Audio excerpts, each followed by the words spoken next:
I became depressed. I became depressed, and how I become depressed is that in the morning when my wife used to go to work, my children goes to school, I used to lock the door of the house and cry. I used to cry because I didn't not understand as to why this is happening to me.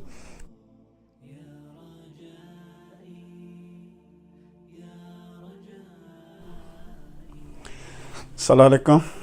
My name is Ishmael Ndlovu. I'm a motivational speaker. Today I'm going to tell you about the history of my journey, of how I became a motivational speaker and where it comes from like that. It all started in 2015, where I lost my eyesight. And I lost my eyesight through diabetes. And I was also a part of the student group in Cape Town Society for the Blind. And that's where I was going there and enrolled in 2016 from February. And I took initiative of enrolling myself there so that I can get some skills, because it was the first time and a new thing to me to live with blindness. And my left eye is completely gone. My right eye, I had an operation, cut off the eye and put a new lens, which the lens that they put was very weak to me. But alhamdulillah, now I can do things with the little eyesight that I have. I'm a madrasa teacher. I make some Salah also. I get invited in the masajid in the location to make the khutbah Salah and the khutbah speeches and all that. So basically, I want to motivate people on how to live and the mindset and setting of goals, because a lot of people in the location, basically places like Maninberg, places like Khayelitsha, Kukuletu, Nyanga, and everywhere, there's people who are not yet exposed to live their lives positively, to live their lives the way, fully the way it's supposed to be lived like that. So if I give you a small history of what happened to me, is that I was once a person who used to drive, who used to do everything the way I can do myself like everyone else. But now I can't drive. I can't even sit on the steering wheel. Why? Because I don't have eyesight to do that. And the other thing, what happened is that I find out very late in my life that I'm diabetic, because we people, we don't go to doctors and say, can you check me for this, can you check for this, until it is late, when the doctor tells you that, you know what, you've got this disease and it's at the such a level that we cannot reverse it from now. So what happened is I was driving one day, I couldn't see the registration of a car that is in front of me. Then I realized that there's a problem then. I went to the doctor, who gave me a letter to Groteskir. I went to the eye clinic, and the eye clinic started to put me in a scanner for 3 months, where the laser put electricity in your eyes like that. And then after 3 months, the doctor told me that they couldn't do anything with my left eye, and my right eye, I need to make operation like that. But few weeks before that operation, even months, I went completely like blind, you can say. I was blind, I couldn't see anything. And I went also, I became depressed. I became depressed, and how I become depressed is that in the morning when my wife used to go to work, my children goes to school, I used to lock the door of the house and cry. I used to cry because I didn't not understand as to why this is happening to me.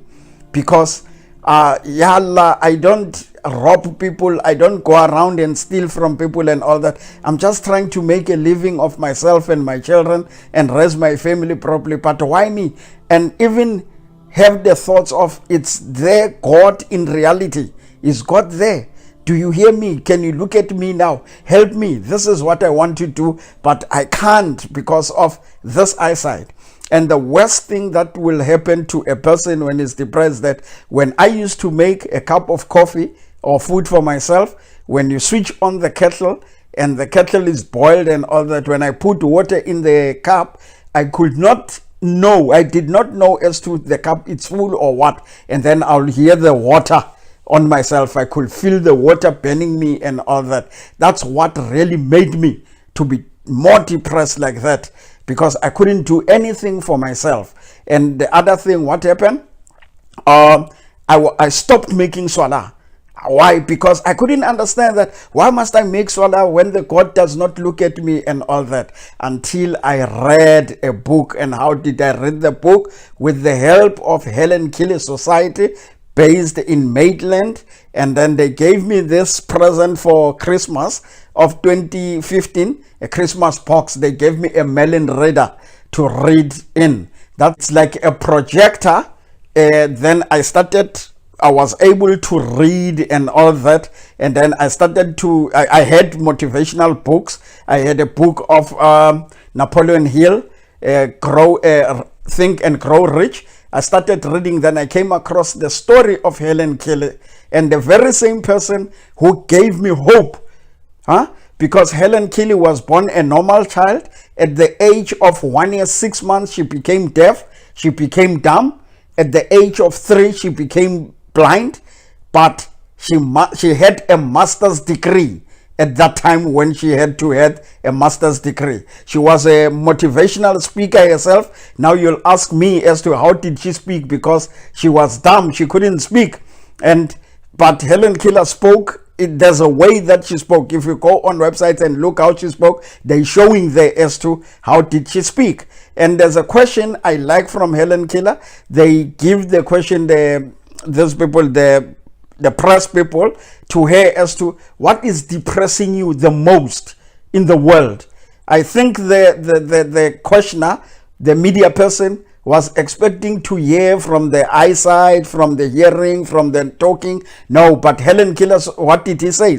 He said, the most depressing thing is seeing people with eyesight and have no vision. From that day, I stood up, I dusted myself, I went to go take a shower, came back, made 2 rakat salah. From there onwards, my life had started. And then I stood up and I told myself that depression ends up here today. I'm not going to feel sorry for myself. Instead, I'm going to stand up, educate myself, build myself, get normally proper skills that I must have in life, and then do what? And help those who can help themselves, so that the next day, tomorrow, they must also get the chance of doing things for themselves without anyone pushing them, without anyone giving it to them and all that. So that's exactly what I did. I went to be enrolled in CTSB, Cape Town Society for the Blind, where they brought the psychologist, and then they started speaking to us, because as a new student there, you must have been depressed one way or the other. So they started giving us some treatment, not medicationally, but they only by speaking with us. And then from there, the life journey started. And I will never stop now doing this, because I want to help the next person to help themselves. And I want everybody to realize and to know and change the mindset of healthy living with people, healthy eating and all that. It all comes from your mind, as to what you think, what you feed your mind with. And I like this thing that says healthy bodies, healthy mind in healthy bodies. So it's time for me to take care of myself and everybody to take care of themselves, inshallah. Shukran. Assalamu alaikum wa rahmatullah.